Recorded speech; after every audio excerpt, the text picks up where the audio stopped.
Ini adalah cerita tentang preman Indonesia bernama Agus yang datang ke Kamboja dan menggagalkan perdagangan organ tubuh manusia. Agus bukan preman biasa. Di gang sempit kawasan Jakarta Utara, namanya disegani. Tubuhnya kekar, kulit legam karena matahari jalanan, dan bekas luka di pipinya jadi ciri khas yang ditakuti. Tapi di balik tampangnya yang garang, Agus punya prinsip. Jangan ganggu orang kecil. Hari itu, Agus duduk di warung kopi milik Mak Ipah. Seperti biasa, ketika seorang pemuda lusuh datang tergopoh-gopoh. Napasnya terengah, wajahnya pucat. "Bang, asap hilang di Kamboja. Bang," ucap pemuda itu, matanya memerah menahan tangis. Agus mengernyit. Asep bukan orang asing baginya. Dulu mereka satu geng sebelum Asep memilih jalan lurus dan merantau. Terakhir yang Agus tahu, Asep jadi relawan sosial, membantu orang miskin di luar negeri. Agus bangga padanya, walau mereka jarang bertemu. "Kamboja? Kok bisa?" Agus bertanya, kini serius. Pemuda itu menyerahkan selembar kertas. Isinya, email terakhir dari Asep. Ada satu kalimat yang membuat bulu kuduk Agus berdiri. "Kalau aku tak kembali dalam 3 hari, artinya mereka tahu aku tahu." Malam harinya, Agus tak bisa tidur. Ia menyalakan rokok demi rokok, matanya tak lepas dari layar ponsel yang menampilkan berita-berita tentang perdagangan organ tubuh di Asia Tenggara. Jumlah korban mencapai ribuan setiap tahun. Kebanyakan dari mereka adalah orang miskin, imigran ilegal, atau relawan yang dianggap tak punya pelindung. Amarah membakar dadanya. Besoknya, Agus menjual motornya. Uang itu ia gunakan untuk membeli tiket ke Phnom Penh. Ia tak bicara pada siapa-siapa, kecuali Mak Ipah. "Saya balik kalau sudah nemu Asep. Kalau enggak doain saya, Mak." Mak Ipah hanya bisa mengangguk sambil menahan air mata. Bandara Phnom Penh, Kamboja. Agus turun dari pesawat dengan mengenakan jaket hitam kumal. Tak seperti turis, ia membawa ransel kecil berisi 1 celana cadangan, 1 botol minyak kayu putih, dan foto Asep. Ia menyewa kamar sempit di kawasan Tonle Basak, dekat pasar tradisional. Di sana, ia mulai mencari jejak, berjalan kaki, menyusuri lorong, dan sesekali menyodorkan foto Asep ke pedagang dan tukang ojek. Tak banyak yang mengenali, tapi beberapa orang menunjuk ke arah timur kota, tempat yang dikenal dengan aktivitas ilegal. Hari ketiga, Agus bertemu dengan seorang pria Kamboja yang mengenalkan diri sebagai Fanak, mantan napi yang kini bekerja sebagai tukang antar barang pasar malam. "Aku pernah lihat orang ini," katanya saat melihat foto Asep. "Di mana?" tanya Agus. "Sekitar pabrik tua di pinggir hutan Sensok." Tapi dia tak keluar lagi setelah malam itu. Insting Agus mengatakan, inilah jalur yang harus ia telusuri. Tapi Fanak memperingatkan, tempat itu dikuasai geng bersenjata. Banyak orang hilang di sana. Tak ada yang kembali. Agus hanya menatapnya dingin. "Gue bukan turis." Malam keempat, Agus mulai mengamati lokasi pabrik dari kejauhan. Bangunan itu tampak tua, namun lampu-lampu industrial menyala sepanjang malam. Truk keluar masuk tanpa henti. Di kejauhan, terdengar jeritan samar, seperti orang yang kesakitan. Pemandangan itu membuat tangan Agus mengepal. Ia kembali ke penginapan, membuka botol kecil dari tasnya, minyak kayu putih legendaris yang katanya bisa menenangkan jiwa, tapi malam itu gagal. Tidur pun tak datang. Dalam diam, Agus mengingat Asep, temannya yang dulu menyelamatkannya dari overdosis, yang selalu bilang, "Agus, lo kuat tapi kebaikan itu jauh lebih kuat." Esoknya, Agus membeli parang panjang dari pasar gelap. Dia menatap dirinya di cermin kecil penginapan. Sabar, Seth. Gue datang. Langit Phnom Penh mendung pagi itu. Kabut tipis menggantung di antara reruntuhan gedung tua dan jalan becek yang dipenuhi pedagang kaki lima. Di tengah kekacauan kota, Agus berjalan menyusuri lorong sempit yang ditunjukkan Phanak. Matanya awas, setiap langkah penuh kewaspadaan. Phanak berjalan di depan, membawa rokok yang tak kunjung padam dari bibirnya.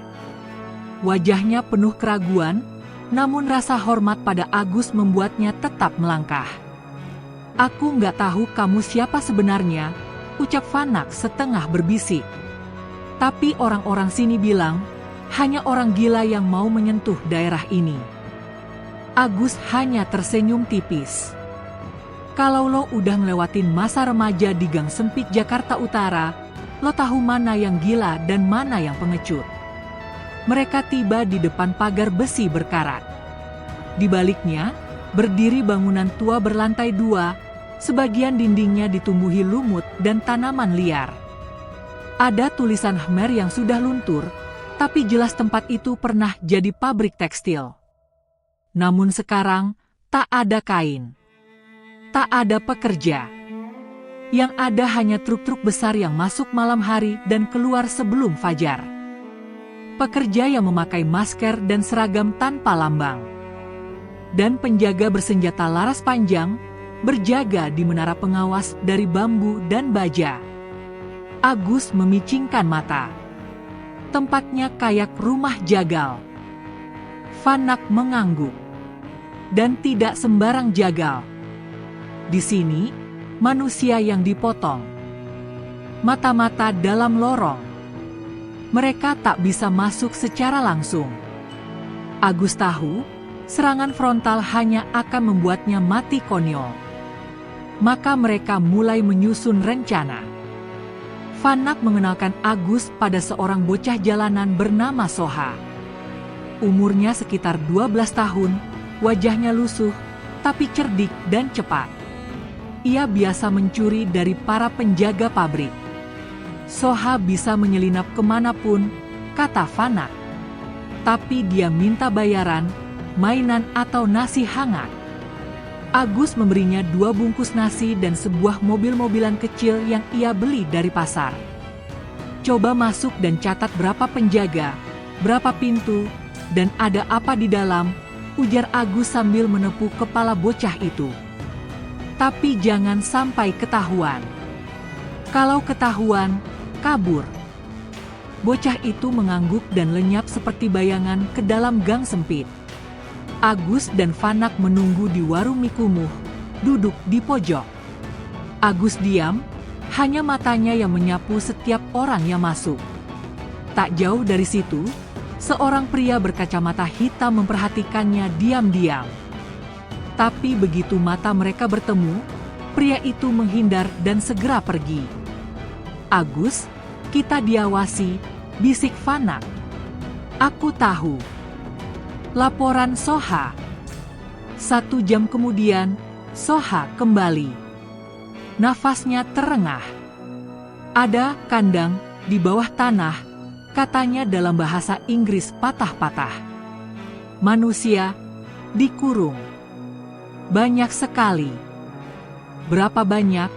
tanya Agus serius. "Ratusan, mungkin lebih. Ada anak-anak juga. Perempuan, orang asing, dari berbagai negara. Beberapa sakit, kurus. Dijaga ketat. Ada dokter, tapi bukan untuk menyembuhkan."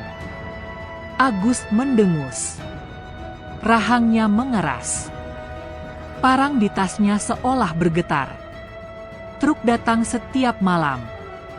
Mengangkut satu persatu, tambah Soha. Phanak menggigil. "Ini lebih parah dari yang kupikirkan." Agus berdiri, membayar makanan, lalu menatap Phanak dan Soha. "Malam ini kita masuk. Gue perlu lihat sendiri." Malam penyamaran. Agus dan Vanak menyamar sebagai tukang angkut. Mereka mengenakan seragam bekas dan menumpang truk yang sering dipakai sindikat. Vanak memasukkan kartu identitas lokal, kemampuan lamanya di penjara. Truk melaju menuju pabrik tua. Saat sampai di gerbang, seorang penjaga memeriksa dokumen dan melirik ke arah Agus. Namun karena banyaknya truk lain dan suasana sibuk, mereka dilewatkan begitu saja. Di dalam pabrik, bau darah dan cairan kimia menyengat. Lampu-lampu remang menerangi lorong-lorong sempit dengan pintu-pintu besi. Dari balik celah pintu, terdengar suara erangan dan tangis yang teredam. Agus memicingkan mata. Beberapa tawanannya berbicara dalam bahasa Indonesia. "Tolong, ada orang." Seketika, dada Agus bergemuruh. Ia mendekati salah satu pintu dan mengintip. Di dalamnya, 5 orang lelaki kurus tertidur di lantai beton dingin.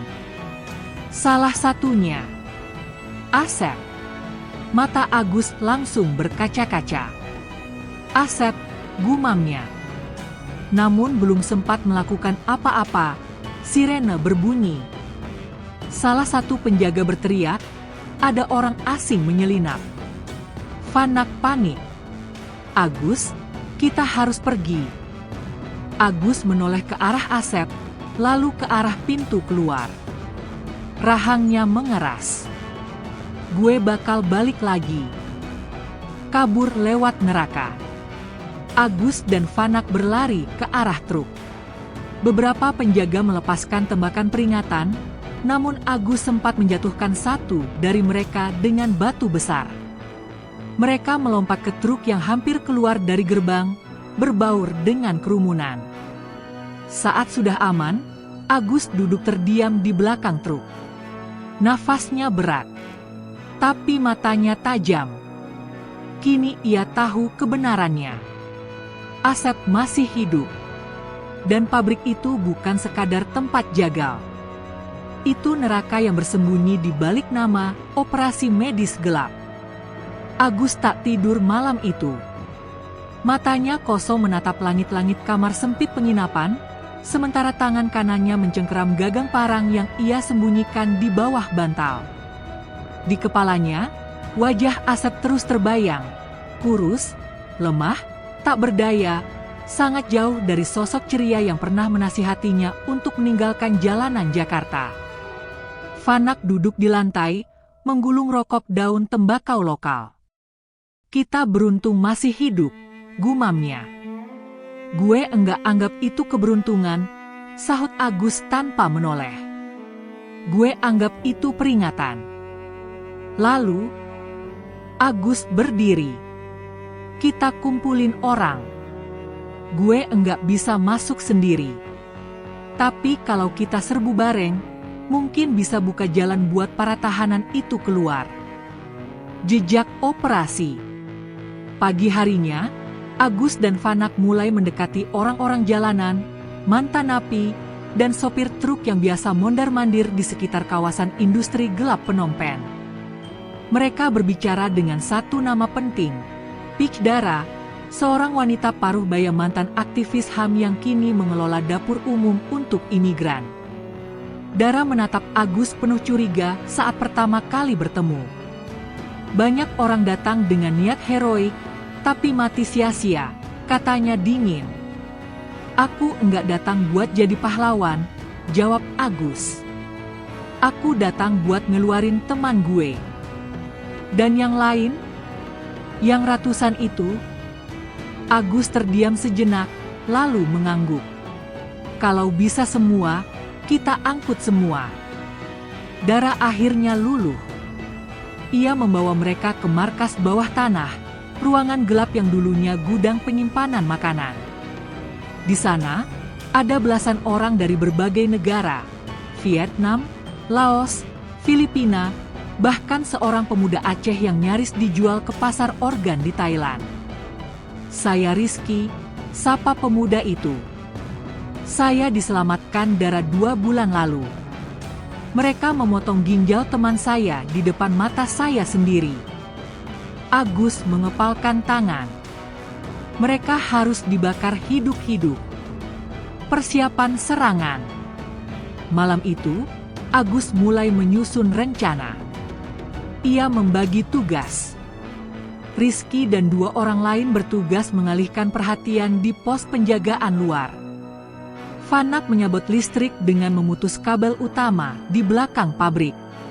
Agus dan 3 orang bersenjata akan menyusup masuk, membebaskan para tahanan. Dara dan tim medis menunggu di luar dengan kendaraan darurat. Namun semua tahu, ini bukan sekadar penyusupan. Ini perang. Agus mengasah parang dengan batu. Setiap gesekan mengingatkannya pada luka lama, pada dendamnya pada dunia hitam yang dulu ia tinggalkan. Kini, ia kembali, bukan untuk menghancurkan orang kecil, tapi melawan setan yang lebih besar. Pagi yang sunyi. Pagi menjelang, namun tak ada sinar mentari. Langit Kamboja kelabu, seolah ikut berduka atas nasib ribuan jiwa yang hilang di balik pabrik neraka itu. Agus menyamar lagi sebagai kuli angkut. Di balik bajunya, ia menyembunyikan pisau kecil dan kunci cadangan yang diberikan Soha. Ia mencurinya dari penjaga saat pura-pura mengemis. Saat memasuki area pabrik, Agus melihat 2 truk keluar membawa sesuatu. Di dalamnya, kantong mayat. Ia tak tahu siapa isinya, tapi ia tahu, kalau mereka terlambat, Asep bisa jadi salah satu dari mereka. Hati Agus makin panas. Gue harus cepat. Pemadaman dan kekacauan. Tepat pukul 11 siang, Fanak memutus kabel utama. Seluruh pabrik gelap. Sirene cadangan berbunyi, dan para penjaga langsung siaga. Sementara itu, Rizky dan timnya melemparkan granat suara ke pintu gerbang, membuat penjaga di luar berlarian. Dalam kekacauan itu, Agus dan 2 orang lainnya masuk lewat pintu belakang. Lorong itu sunyi. Hanya terdengar detak jantung dan langkah tergesa. Agus menghancurkan gembok pertama dengan linggis. Di balik pintu, belasan orang terkurung. Mereka syok, kaget, tapi Agus hanya berkata singkat. Gue temennya Asep. Kita keluar bareng. Para tahanan menangis lega, sebagian memeluk Agus, namun waktu terus berjalan. Ia harus temukan Asep. Pertemuan yang mengoyak. Di sel keempat, Agus menemukan Asep. Wajahnya pucat, bibir pecah-pecah, tubuhnya hanya tinggal tulang. Tapi matanya masih hidup. Saat melihat Agus, ia tersenyum, lemah, tapi tulus. Gus, lo beneran datang? Agus menahan air mata. Gue janji bawa lo pulang. Tiba-tiba, suara tembakan terdengar dari lorong lain. Salah satu rekannya roboh. Agus segera menarik Asep keluar. Lo bisa jalan. Asep mengangguk pelan. Kalau lo di sini, gue pasti bisa. Pelarian darah dan api. Agus menggendong Asep di punggung, sementara Dara dan tim medis mulai masuk ke zona evakuasi. Truk pengangkut darurat menunggu di pinggir jalan. Para tahanan berlari ke arahnya, dibantu relawan. Namun penjaga bersenjata mulai menembaki mereka dari menara. Agus menurunkan Asep di balik beton dan mengambil senjata dari penjaga yang ia lumpuhkan. Dengan ketepatan mematikan, ia menembak menara satu persatu. Ayo! Semua keluar sekarang! Saat truk mulai penuh, ledakan terdengar dari dalam pabrik. Salah satu bahan kimia terbakar akibat tembakan nyasar. Api menjalar, membuat asap hitam mengepul ke langit. Agus membantu orang terakhir naik ke truk, lalu memanjat sendiri sambil membawa Asep. Truk pun melaju. truk melaju kencang membelah jalanan berdebu di pinggiran Phnom Penh. Di belakang, pabrik perdagangan organ itu terbakar hebat. Api menjilat langit kelabu, dan sirene mulai terdengar dari kejauhan, tapi bukan sirene ambulans, melainkan milik tentara swasta bayarannya menjaga jaringan hitam itu. Agus duduk di ujung bak truk, memegangi tubuh Asep yang lunglai di pangkuannya. Nafas sahabatnya terengah-engah, dan wajahnya makin pucat. "Bertahan, Sep, jangan mati di depan gue, lo belum utang cerita," bisik Agus sambil menepuk-nepuk pipinya. Di dalam truk, suasana campur aduk. Ada yang menangis, ada yang memeluk, ada yang membisu dengan mata kosong. Sebagian korban berasal dari berbagai negara, Filipina, Myanmar, bahkan Afrika, yang diculik dan dijual ke sindikat organ internasional. Mereka belum percaya bahwa mereka benar-benar bebas. Namun di balik momen lega itu, ada ancaman baru yang muncul, bukan dari luar, tapi dari dalam. Tanda bahaya. Setelah 45 menit perjalanan, truk berhenti di sebuah gudang tua milik kenalan Fanak di pinggiran kota. Gudang itu jadi tempat transit sebelum para korban dipindahkan ke rumah perlindungan yang dikelola oleh jaringan darah. Agus, Fanak, dan Rizky turun duluan, menyisir area sekitar. "Bersih," kata Fanak. "Tempat ini biasa dipakai buat nyembunyiin imigran gelap." Agus membantu Asep turun. Di dalam gudang, korban lain mulai direbahkan di tikar-tikar darurat, sementara Dara dan 2 petugas medis memberikan infus dan makanan ringan. Tapi baru 1 jam berlalu, Rizky masuk terburu-buru dari belakang. "Gawat, kita diikuti." Agus langsung menoleh. "Berapa orang?" "Minimal 10, semua bersenjata. Kayaknya bukan polisi, tapi tentara bayaran dari sindikat itu." Mata Agus menyala. "Mereka pikir bisa ambil balik apa yang kita rebut. Pengkhianat di tengah." Namun sebelum Agus bisa ambil keputusan, terdengar suara tembakan dari dalam gudang. 3 korban yang tadi dia membisu, kini mencabut pistol dari balik jaket dan menodongkan senjata ke arah Dara. Semua panik. Seorang anak kecil menjerit. Agus refleks menyergap satu dari mereka, menggulingkannya ke lantai dan memukul wajahnya dengan gagang pisau. Fanak menendang pistol dari tangan lainnya. Sementara itu, Rizky menembak pelaku ketiga di kaki, membuatnya tumbang dan meraung. Dara terdiam, syok, tapi selamat. "Mereka penyusup," gumam Rizky. Ternyata 3 orang itu adalah kaki tangan sindikat yang menyamar sebagai korban. Tujuannya, mengirim sinyal lokasi dan menghabisi saksi yang melarikan diri. Agus mendekat ke salah satunya yang masih sadar. "Siapa bos kalian?"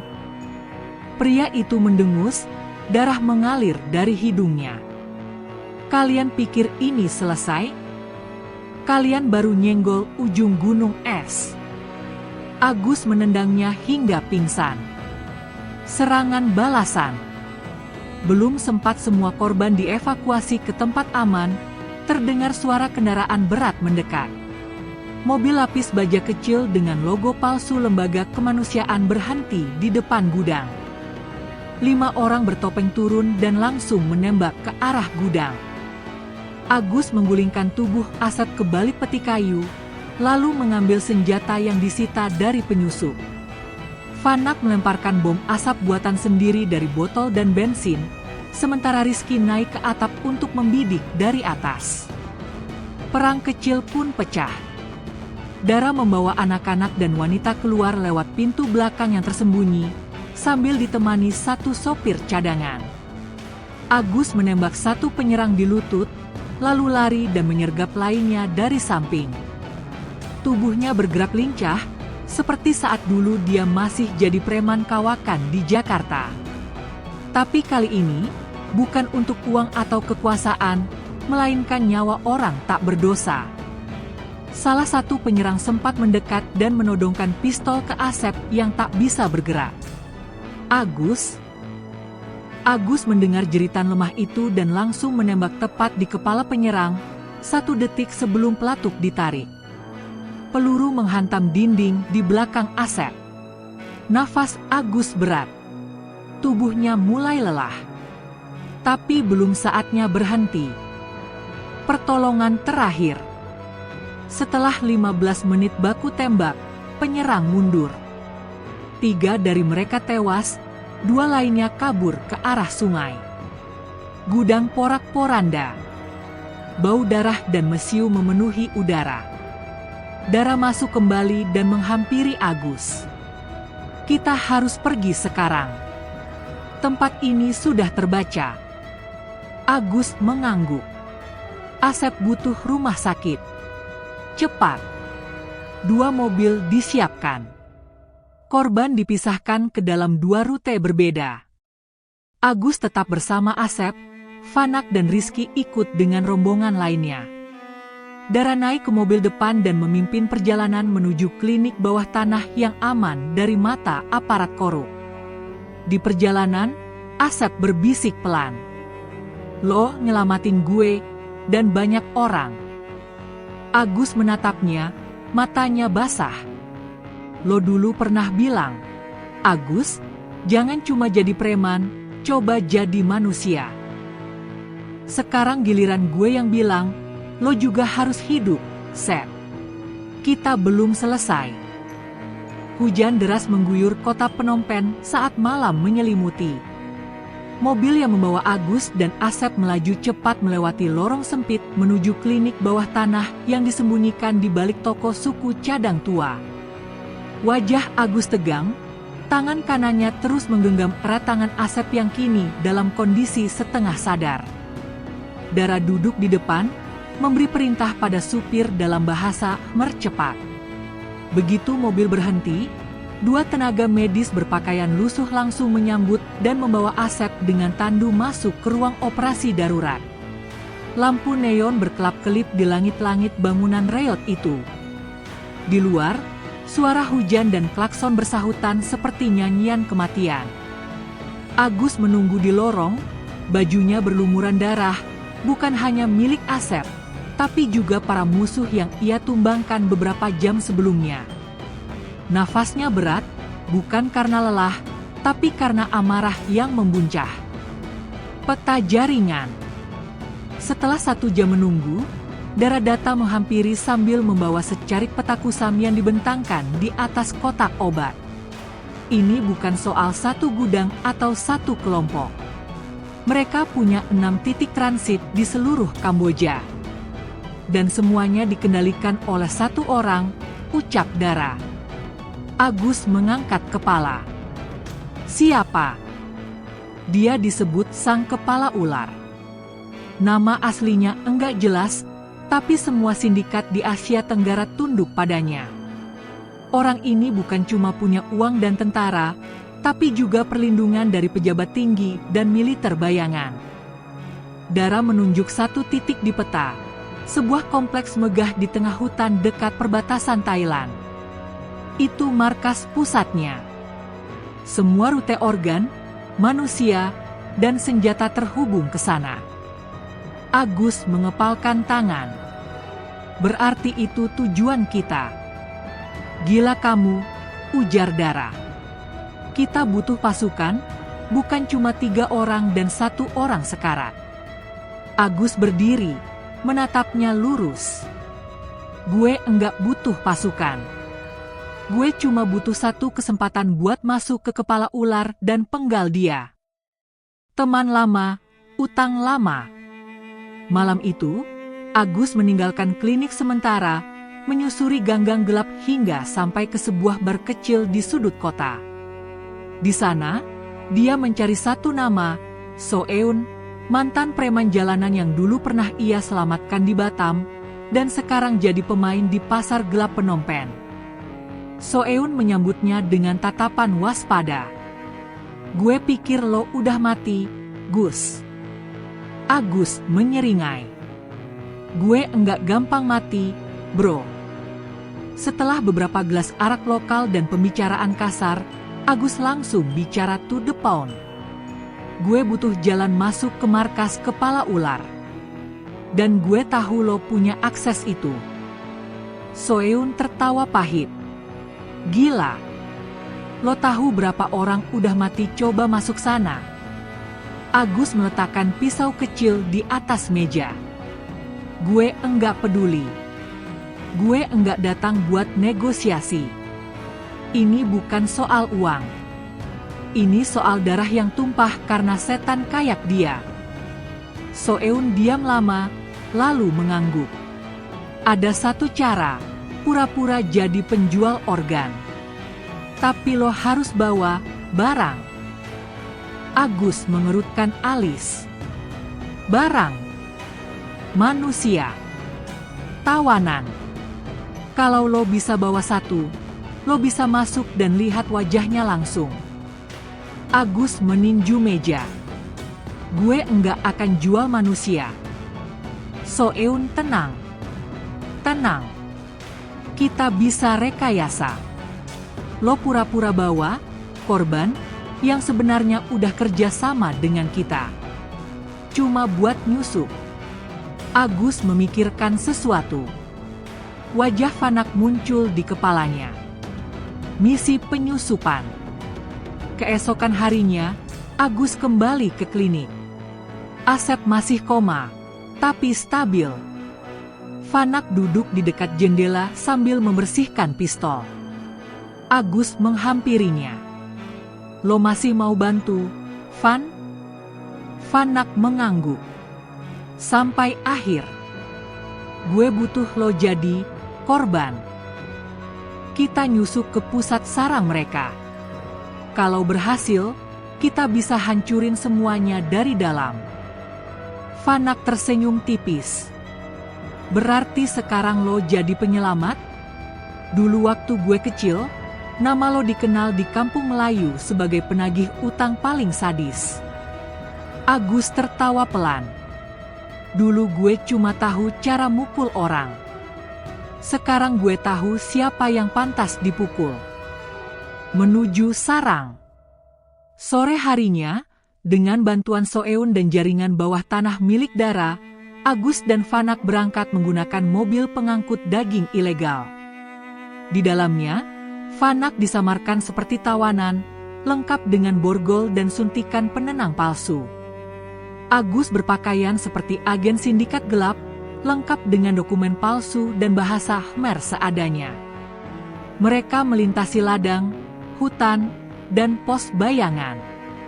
Di setiap pos, penjaga bersenjata menyisir dan memeriksa. Namun berkat kode dari Soeun, mereka dibiarkan lewat. Saat malam tiba, mereka sampai di gerbang besar dengan patung ular kembar menjulang tinggi. Lampu sorot terang menyapu mobil mereka. Dari dalam, keluar seorang lelaki besar berbaju hitam, wajahnya ditutupi topeng tengkorak. "Siapa kalian?" Suaranya berat. Agus mengangkat dokumen. Pengiriman spesial. Disuruh langsung oleh orang atas. Lelaki itu menatap tajam. Lalu mengangguk pelan. Masuk. Gerbang besi perlahan tertutup di belakang mereka, mengunci dunia luar dari tempat yang akan jadi titik terakhir antara hidup dan mati. Agus duduk tegak di dalam truk, matanya menyapu setiap sudut kompleks megah itu. Dinding beton tinggi menjulang, dilengkapi kamera termal dan sniper tersembunyi. Di tengah-tengah, berdiri bangunan megah bercat putih yang kontras dengan aroma kematian yang menyelimuti tempat itu. Fanak terbaring dalam posisi pura-pura pingsan, tubuhnya terikat dan dimasukkan ke dalam keranjang besi, metode pengangkutan tawanan yang umum di sindikat ini. Agus berperan sebagai pengirim dari kelompok baru di selatan Laos, membawa komoditas langka. Mereka disambut oleh dua penjaga asing bersenjata berat. Salah satunya bicara dengan logat Rusia, satu lagi fasih berbahasa Kanton. Tapi ada satu kesamaan, Mata mereka tidak menunjukkan rasa takut, hanya rasa lapar. Lapar akan darah dan kuasa. Pendalaman sarang. Setelah pemeriksaan identitas palsu yang disuplai oleh Soeun, Agus dan tawanannya dibawa masuk ke bangunan utama. Aroma antiseptik dan klorin menyambut mereka. Lantai putih mengilat, tapi di sudut-sudut ruangan terlihat noda yang tak bisa dihapus, bekas perlawanan, bekas penyiksaan, bekas hidup yang dirampas. Agus menyapu ruangan dengan hati-hati. Ia perhatikan semua, pintu darurat, jumlah penjaga, kamera tersembunyi, dan jalur keluar masuk. Ia tahu, misi penyelamatan ini tak bisa hanya dengan otot. Harus ada strategi. Dan dia hanya punya satu peluru, kejutan. Mereka tiba di ruang seleksi, tempat komoditas dikategorikan. Fanak dimasukkan ke ruang karantina bersama beberapa tawanan lainnya. Agus hendak pergi, namun seorang wanita berjas putih menahannya. "Kamu orang baru, ya?" tanya si wanita dengan aksen Inggris. Agus menjawab dalam bahasa Khmer kasar, menyesuaikan dengan identitas palsunya. "Iya, kiriman dari selatan." Wanita itu mengamati Agus dengan mata tajam. "Tahananmu punya ginjal yang sangat bersih. Langka. Kamu bisa dapat bonus kalau dia lolos tahap akhir." Agus menahan amarahnya. Semoga. Pertemuan dengan kepala ular. Sore menjelang malam. Agus dipanggil ke ruang khusus di lantai 3. Ia dikawal 2 penjaga bersenjata menuju sebuah ruangan dengan pintu baja ganda. Di dalamnya, suasana sangat berbeda. Dindingnya dilapisi emas dan lukisan-lukisan aneh, tengkorak manusia dihiasi berlian, potret wajah-wajah penderita yang dipoles artistik. Dan di ujung ruangan, duduklah sang kepala ular. Seorang pria paruh baya dengan rambut putih keperakan, wajah setengah ditutupi masker hitam, dan mata yang begitu tajam seperti bisa membaca isi pikiran siapapun. Ia mengenakan jubah seperti dokter, tapi juga seperti pendeta, menciptakan aura antara kekuasaan dan kegilaan. "Jadi, kamu Agus," katanya dalam bahasa Indonesia fasih. "Orang Jakarta. Bekas preman. Membawa kiriman spesial." Agus diam. Tak ada gunanya berpura-pura. Identitasnya sudah terbongkar. Kepala ular tertawa pelan. "Jangan tegang. Aku tahu siapa kamu. Aku tahu kamu bukan bagian dari jaringan ini. Dan itu membuatku tertarik. Kalau tahu, kenapa nggak bunuh gue sekarang?" tanya Agus tajam. Pria itu berdiri, berjalan pelan mendekatinya. "Karena aku menghargai orang berani. Dan karena aku ingin kau melihat sendiri, betapa mustahilnya menghentikan kami." Ia menekan sebuah tombol. Dinding ruangan terbuka, menampakkan sebuah lorong kaca di mana ratusan tubuh manusia tergantung di dalam kapsul pendingin. Ada anak-anak, wanita muda, hingga pria dewasa. Semua dalam kondisi koma atau mati suri. Mereka bukan tawanan. Mereka investasi. Dunia butuh organ. Kami menyuplai. Dan kau hanya buih dalam lautan ini. Agus mengepalkan tinju. "Gue nggak datang buat debat. Gue datang buat ngancurin lo." Kepala ular tersenyum. "Coba saja. Rencana rahasia." Saat kembali ke ruang istirahat pengirim, Agus bergegas menyalakan alat komunikasi kecil yang disematkan darah di sabuknya, terhubung langsung ke Fanak yang sudah menanam alat penyadap di ruang medis. "Gus." Suara Fanak terdengar pelan. "Gue udah dapat layout bangunan. Ruang pusat kendali di lantai 4, pusat genset di bawah tanah. Tapi semua jalur dijaga. Kita perlu ledakan untuk matiin sistem dan membebasin para tawanan. Berarti kita harus bikin kekacauan, jawab Agus. Bikin kepala ular sibuk.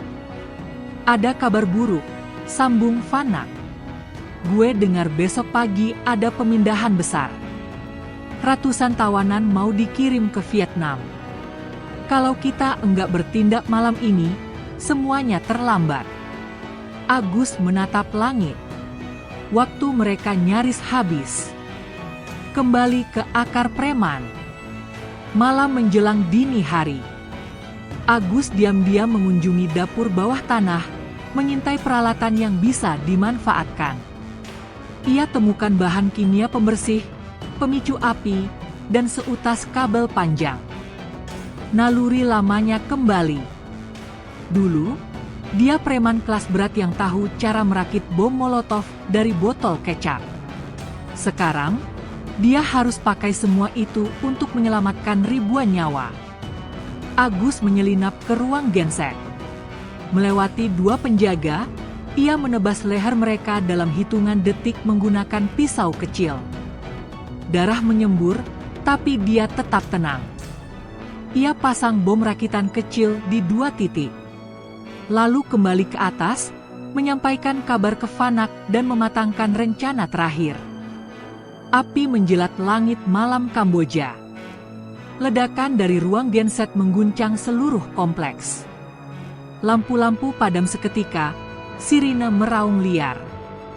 Para penjaga berlarian dalam kekacauan, bingung mencari sumber serangan. Agus berdiri tenang di tengah koridor utama, matanya menyala seperti bara. Tangannya masih memegang pemicu detonator, yang kini telah hancur setelah ditekan. Waktunya lo semua ngerasain yang namanya neraka, gumamnya. Huru-hara dimulai. Tak butuh waktu lama, sistem keamanan mulai kolaps.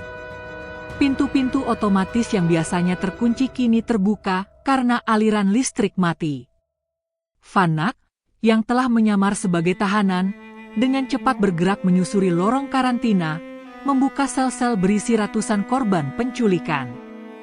Anak-anak kurus, perempuan dengan luka suntikan, pria-pria yang tubuhnya penuh jahitan operasi ilegal, semua perlahan bangkit, sebagian masih limbung, tapi mata mereka menatap satu arah, harapan. Ikut aku. Jangan bicara. Lari lurus ke arah utara. Ada pintu belakang, seru Vanak dalam bahasa Khmer. Di sisi lain kompleks, Agus bertempur sendirian. Ia menyergap 3 penjaga yang sedang mengarah ke ruang kendali, menebas satu dengan pisau lipat, memukul 2 lainnya dengan gagang senjata yang ia rampas. Agus tak lagi sekadar preman. Ia adalah badai yang dilahirkan dari kehancuran, dan malam ini, ia menjelma api pembalasan. Pusat komando diserang. Agus naik ke lantai 4, menuju pusat kendali. Tangga dipenuhi asap dan debu reruntuhan dari ledakan sebelumnya. Begitu ia tiba di depan ruang kendali, ia menendang pintunya keras, membuat 2 teknisi jatuh terjungkal.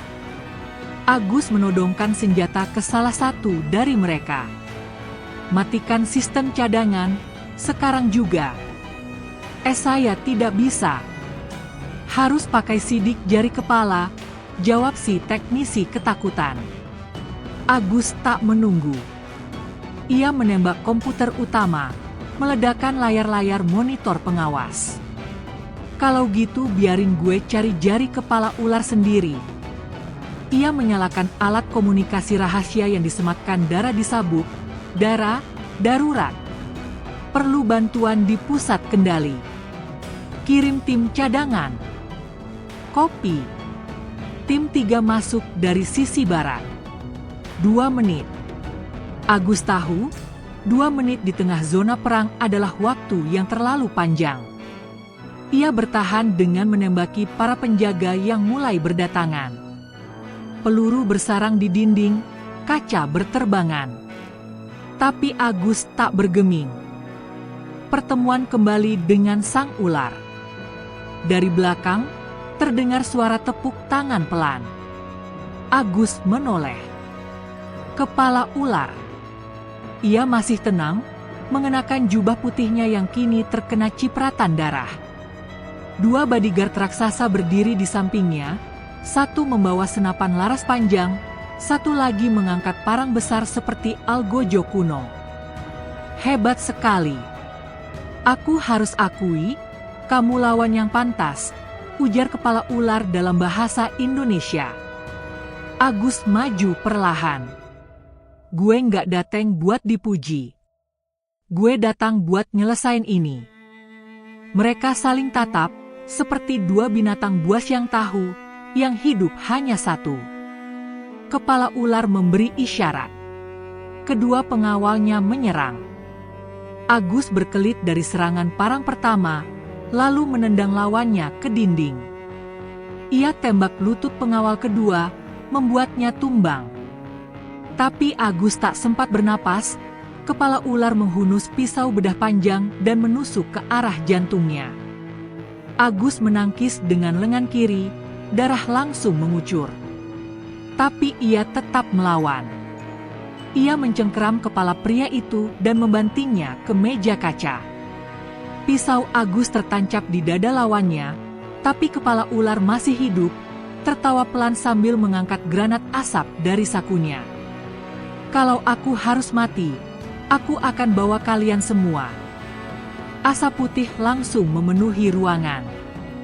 Pertempuran di lorong kematian. Sementara itu, di lorong-lorong bawah, Fanak dan para korban mulai diserbu oleh penjaga bersenjata. Dara dan tim bawah tanah dari luar tembok menyelinap masuk, memberikan senjata api darurat pada para pemuda yang masih cukup kuat. Fanak mengambil senapan dari salah satu penjaga yang tumbang. Ia menembak dua penghalang di depan, membuka jalan bagi ratusan orang untuk kabur ke pintu belakang. Namun tak semua bisa lolos. Beberapa korban terlalu lemah, terlalu trauma. Dara berteriak, bawa yang luka ke truk belakang. Kita hanya punya waktu 5 menit. Fanak menoleh ke lorong tempat ia terakhir melihat Agus. Gue harus jemput dia. Lo lanjutkan evakuasi. Pengepungan terakhir. Agus merayap keluar dari pusat kendali yang dipenuhi asap. Bahunya terluka, darah menetes tanpa henti. Tapi matanya masih tajam, dan tekadnya tak pernah pudar.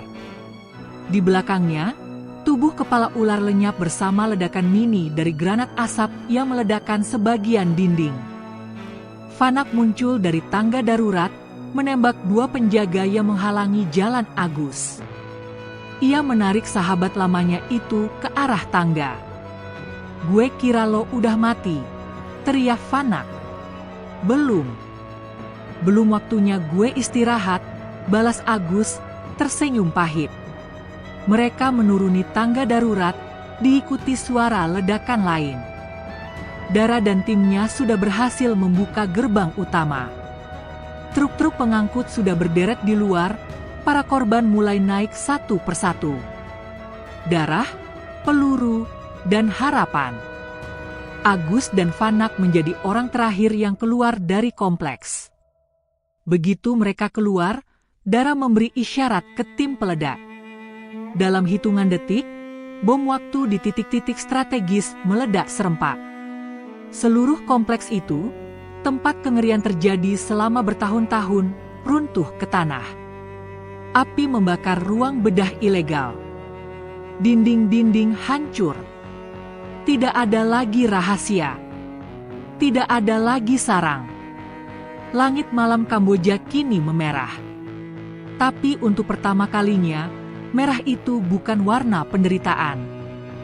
Angin pagi menyapu debur runtuhan kompleks yang telah hancur malam sebelumnya. Api masih mengepul dari sisa bangunan yang runtuh. Puluhan mobil ambulans dan relawan kini memenuhi lokasi. Para korban, lelaki, perempuan, anak-anak, berbaris dalam selimut darurat, sebagian menangis, sebagian hanya diam mematung. Trauma masih tergambar jelas di wajah mereka. Agus duduk di belakang truk, tangannya diperban dan bahunya dijahit kasar. Tubuhnya nyeri dari kepala hingga kaki, tapi hatinya justru terasa lebih berat. Ia memandangi layar ponsel milik Dara yang memperlihatkan rekaman drone saat markas kepala ular diledakkan. Dara datang menghampiri sambil membawa secangkir kopi hitam. "Minum ini. Lo butuh kesadaran penuh," ucap Dara, meletakkannya di samping Agus. "Kepala ular mati, tapi rasa gue bilang, ini belum selesai," sahut Agus lirih. Dara mengangguk pelan. "Benar. Hasil penyadapan terakhir nemuin data penting. Ada jalur distribusi organ yang lebih besar. Mereka sebut Pasar Hitam Bangkok. Dari Kamboja, organ-organ itu dikirim lewat perbatasan ke Thailand, dijual ke rumah sakit ilegal buat pelanggan super kaya." Agus mengepal tangan. "Kita berangkat. Sekarang. Tugas baru, musuh baru."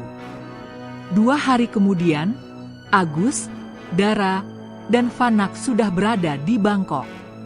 Mereka menyamar sebagai tenaga medis sukarelawan dari organisasi kemanusiaan palsu yang mereka ciptakan untuk menyusup ke rumah sakit swasta. Dara memegang peran sebagai kepala tim logistik, Fanak jadi sopir ambulans, sementara Agus menyamar sebagai petugas pengangkut donor organ. Mereka mendapat alamat satu rumah sakit elit yang diam-diam jadi pusat penampungan organ ilegal dari Kamboja. Rumah sakit itu tampak sah dan mewah dari luar, tapi di bawahnya ada ruang bedah rahasia yang tak terdaftar di Kementerian Kesehatan Thailand. Mereka punya fasilitas lebih canggih dan penjagaan 2 kali lipat dibanding Kamboja, kata Dara saat mereka briefing di kamar hotel sewaan. "Bagus," kata Agus pendek. "Berarti kita bikin ledakan 2 kali lebih besar." Tangan-tangan busuk di balik jas putih. Dengan kartu identitas palsu dan sensor pelacak kecil yang ditempelkan di dalam ambulans, mereka berhasil menyusup. Agus melihat langsung, dengan matanya sendiri, bagaimana donor dari Kamboja, mayoritas adalah korban penculikan dan pengungsi ilegal, dimasukkan dalam ruangan steril dan langsung dibedah setelah mati. Para dokter bertindak seperti robot. Tak ada belas kasihan. Organ hati dipindahkan ke box es, ginjal dimasukkan ke tabung khusus. Lalu ambulans-ambulans siap membawa ke bandara. Organ-organ itu akan dikirim ke Jepang, Singapura, bahkan Rusia. Agus nyaris meledak saat melihat tubuh seorang anak kecil dibaringkan di meja operasi dengan dada terbuka. Mereka ini bukan dokter. Mereka jagal bersarung tangan lateks, gumamnya penuh amarah. Tapi Dara menariknya menjauh. "Jangan sekarang. Kita perlu bukti. Kita harus bisa tembus ke ruang server utama mereka." Pengkhianatan di tengah misi. Sementara mereka menyusun rencana besar, muncul sosok tak terduga dari masa lalu Fanak, Somchai, mantan penyelundup yang dulu menjadi partner Fanak saat masih berada di lingkaran gelap. Somchai kini jadi penghubung antara rumah sakit dan sindikat internasional. Somchai mengenali Fanak saat mereka sedang mengantarkan box organ. "Kamu Fanak, kan? Kita dulu sama-sama di Phnom Penh. Tapi kenapa sekarang lo main di wilayah gua?" Fanak mencoba bersikap biasa, tapi kecemasan mulai muncul. Ia tahu, jika Somchai membuka mulut, misi mereka tamat. Tak lama kemudian, Dara menyadari bahwa satu persatu peralatan mereka mulai dimatikan jarak jauh. Sinyal komunikasi mereka diblokir. GPS pelacak rusak. Dan tak ada jawaban dari pihak kedutaan yang biasanya siaga. "Kita udah dikhianatin," ucap Dara. Mereka tahu kita bukan siapa yang kita bilang. Agus mengamuk lagi. Malam itu, mereka merancang langkah ekstrim, menyusup ke ruang server rumah sakit dan mengirim semua data pasien ilegal, rekaman CCTV, dan daftar pembeli ke media dunia. Agus menyamar sebagai petugas maintenance dan turun ke ruang bawah tanah, membawa alat transmisi. Di tengah misi itu, alarm dibunyikan. Somchai memimpin sekelompok tentara bayaran menyerbu ruang bawah tanah. Fanak tertembak di kaki, Dara tertangkap. Tapi Agus berubah jadi mesin penghancur. Ia menggunakan alat operasi sebagai senjata. Melempar tabung gas, menusuk penjaga dengan selang infus, bahkan menendang satu musuh ke tangki nitrogen cair. Ia berteriak di tengah ruangan. "Gue bukan pahlawan. Gue cuma orang yang gak bisa lihat orang ditindas." Kebocoran besar. Saat darah dan keringat mengalir, Agus berhasil masuk ke server utama. Ia mencolokkan alat pemindai data. Butuh 2 menit untuk semua file terkirim ke alamat email internasional milik jurnalis investigatif terkenal. Somchai muncul di belakangnya dan menodongkan pistol ke kepala Agus. "Lo pikir lo bisa hancurin semua ini sendirian?" Agus menoleh perlahan. "Nggak sendirian. Lo lupa satu hal." Tiba-tiba, Fanak yang menyeret kakinya menembakkan pistol ke Somchai dari belakang. Peluru bersarang di leher, Somchai tumbang. Data berhasil terkirim. Udara Hanau pagi itu dingin, basah oleh kabut tipis dan aroma jalanan yang ramai oleh pedagang kaki lima. Tapi bagi Agus dan timnya, ini bukan kota wisata, ini medan perang berikutnya. Mereka baru saja melewati 2 negara dan menghancurkan 2 pusat kejahatan internasional. Tapi dari data bocoran yang dikirim ke media dunia, muncul satu nama baru yang mengerikan. The Phoenix Cell, sel jaringan paling sadis dari perdagangan organ manusia di Asia Tenggara, dan markas utamanya ada di Hanau, Vietnam. Namun berbeda dengan operasi sebelumnya, kali ini lawan mereka bukan hanya dokter bayangan atau preman lokal. Di Hanau, The Phoenix Cell dijaga oleh milisi pribadi bersenjata lengkap, mantan tentara bayaran dari Rusia, Korea Utara, dan Myanmar. Buronan internasional.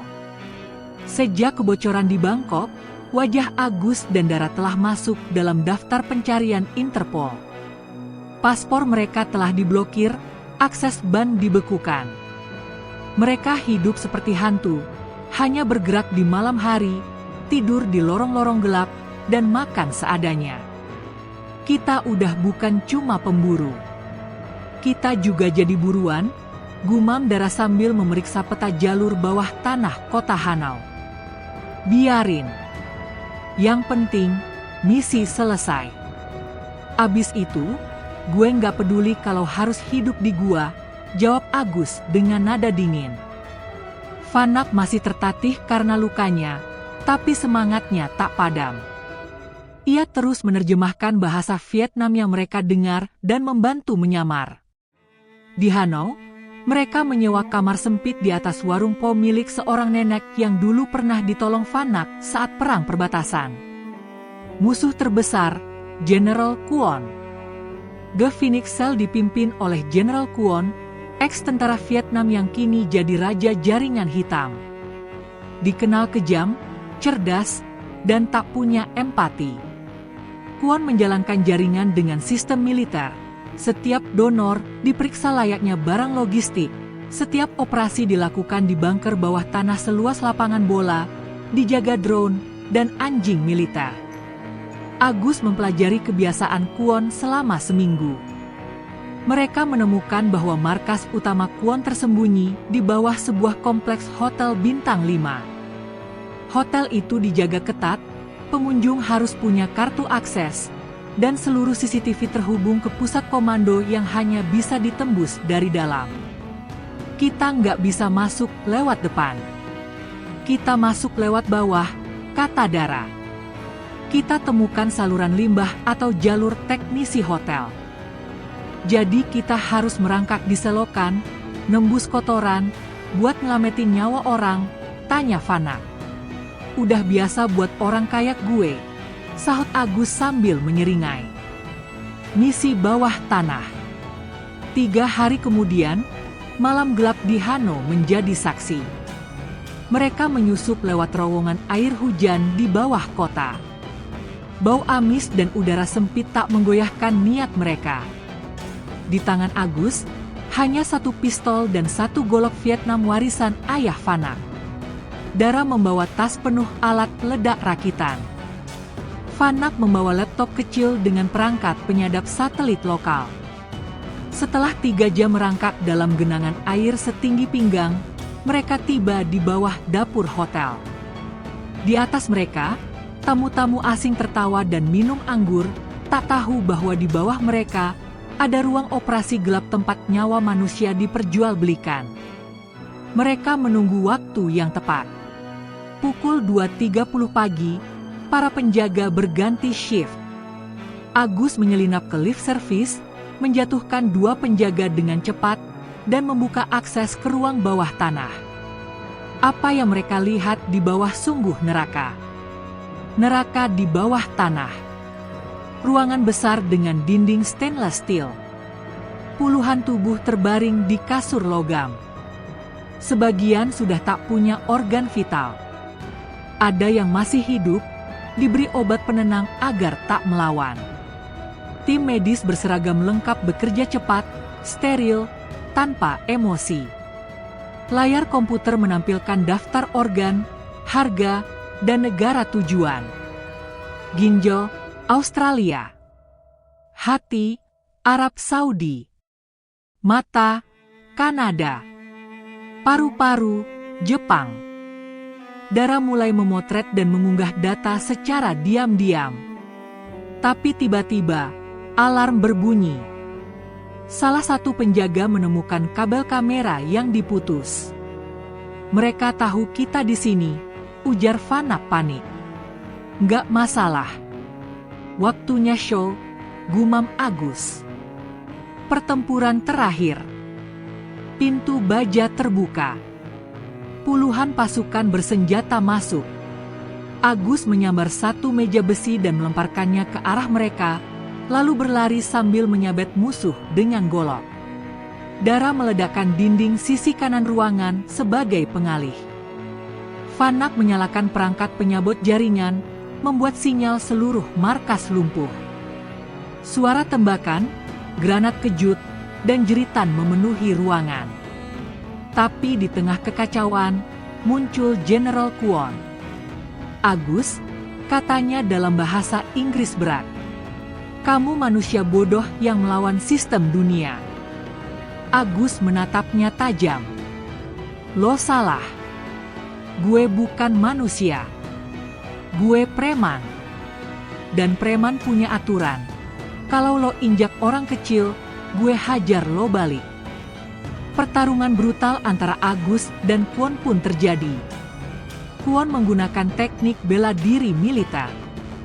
Tapi Agus, dengan naluri jalanan dan kekuatan amarah, menebas, memukul, dan menjatuhkan sang jenderal. Kwon akhirnya roboh, dada tertusuk tiang besi. Ledakan penutup. Saat suara sirine polisi mendekat, Dara menekan tombol detonator. Seluruh ruang operasi meledak. Api melalap bukti, dan data-data telah terkirim ke jaringan internasional. Agus, Dara, dan Vanak melarikan diri dengan luka-luka, tapi berhasil menyelamatkan 30 orang yang masih hidup dari markas tersebut. Hong Kong. Kota megapolis yang tak pernah tidur, dipenuhi dengan gedung pencakar langit, jalanan sibuk, dan suara klakson tak henti-hentinya. Tapi bagi Agus, Dara, dan Vanak, Hong Kong adalah tempat terakhir yang harus mereka hadapi untuk mengakhiri semua ini. Satu jaringan besar yang menggerakkan perdagangan organ internasional ternyata berpusat di kota ini. Setelah menghancurkan beberapa markas dan melumpuhkan banyak sel kejahatan di Asia Tenggara, mereka tahu ini adalah momen penentuan. Tidak ada jalan mundur. Tidak ada rencana cadangan. Kali ini, mereka harus menghadapi orang-orang paling berbahaya yang mengendalikan sistem ini. Kita harus menghancurkan jaringan pusat mereka, kata Agus dengan suara tegas saat mereka mempersiapkan diri di sebuah apartemen kecil yang disewa dengan identitas palsu. Dan kita nggak punya waktu banyak. Informasi dari darat tentang transaksi terakhir mereka menunjukkan bahwa mereka sudah mulai memindahkan organ ke pasar gelap internasional, tambah Vanak. Dara mengangguk, matanya fokus pada layar komputer yang menunjukkan rute kapal-kapal yang sedang mengangkut organ ke seluruh dunia. Ada satu kapal besar yang menuju ke Amerika Serikat, mengangkut ribuan organ untuk dijual kepada klien-klien kaya. Rencana penyerbuan. Mereka menyusun rencana besar. Hong Kong, dengan semua kekuatannya, tidak mudah ditembus. Dan markas pusat jaringan ini terletak di Lantau Island, jauh di luar pusat kota, tersembunyi di balik lapisan keamanan yang lebih ketat dari sebelumnya. Mereka punya milisi pribadi dan sistem pertahanan yang jauh lebih canggih, kata Dara, memeriksa peta bawah tanah yang ditemukan di server Phoenix Cell. Dan aku yakin, ada lebih dari 1.000 orang di sana. Tapi Agus tak gentar. Kalau itu cuma 1.000 orang, kita cuma butuh 1.000 alasan buat bikin mereka jatuh. Mereka memutuskan untuk menyerbu markas utama pada malam hari, tepat ketika pengiriman organ terakhir disiapkan. Waktu mereka terbatas, mereka harus bertindak cepat sebelum kapal itu berlayar dan membawa organ-organ itu ke klien-klien kaya. Malam itu, Agus, Dara, dan Vanak meluncur dengan perahu ke Lantau Island, melewati rintangan alam dan merayap melalui jalur sempit di bawah tanah menuju pusat markas. Pertempuran terakhir di markas Phoenix Cell. Pukul 2 pagi, mereka tiba di pintu masuk markas. Dinding baja setebal 1 meter menghalangi mereka, tapi Agus sudah siap dengan alat peledak rakitan yang dibawanya. Waktunya main-main, kata Agus sambil meletakkan bahan peledak di pintu. Boom! Pintu itu meledak dengan suara menggelegar. Kejutan pertama membuat para penjaga panik. Dara dan Vanak segera bergerak cepat. Mereka tahu, waktu adalah musuh mereka. Begitu memasuki markas, mereka disambut dengan tembakan sengit. Jaringan keamanan Phoenix Cell ternyata lebih kuat dari yang mereka perkirakan. Ratusan penjaga dan tentara bayaran langsung mengepung mereka.